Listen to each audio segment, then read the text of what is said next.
ಚಿತ್ರದುರ್ಗ ಜಿಲ್ಲಾಸ್ಪತ್ರೆಯಲ್ಲಿ ಹೆಣ್ಣು ಮಗುವಿಗೆ ಜನ್ಮ ನೀಡಿದ ಶಿಲ್ಪ. ಮಗುವಿಗೆ ಜನ್ಮ ನೀಡಿ 28 ವರ್ಷದ ಬಾಣಂತಿ ಸಾವನ್ನಪ್ಪಿದ್ದು, ವೈದ್ಯರ ವಿರುದ್ಧ ಕುಟುಂಬದವರು ಆಕ್ರೋಶ.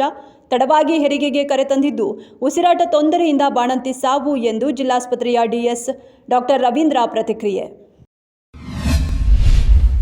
ಎಲ್ಪಿಜಿ ಸಿಲಿಂಡರ್ ಕೊರತೆಯ ಬಗ್ಗೆ ಜನರು ಪ್ಯಾನಿಕ್. ದೆಹಲಿ, ಎನ್ಸಿಆರ್, ಯುಪಿ ಸೇರಿದಂತೆ ಉತ್ತರ ಭಾರತದಲ್ಲಿ ಎಲ್ಪಿಜಿ ಸಿಲಿಂಡರ್ಗಾಗಿ ಭಾರೀ ಕ್ಯೂ. ಗ್ಯಾಸ್ ಏಜೆನ್ಸಿಗಳಿಂದ ಪಡೆಯಲು ಜನರು ಮುಗಿಬಿದ್ದಿದ್ದಾರೆ. ಗಲ್ಫ್ ರಾಷ್ಟ್ರಗಳಿಂದ ಭಾರತಕ್ಕೆ ಎಲ್ಪಿಜಿ ಸಿಲಿಂಡರ್ ಪೂರೈಕೆಯಲ್ಲಿ ವ್ಯತ್ಯಯ. ಕೇಂದ್ರ ಸರ್ಕಾರವು ದೇಶದ ಎಲ್ಲ ತೈಲ ರಿಫೈನರಿಗಳು ಹೆಚ್ಚಿನ ಪ್ರಮಾಣದಲ್ಲಿ ಎಲ್ಪಿಜಿ ಉತ್ಪಾದನೆ ಮಾಡಲು ಆದೇಶ.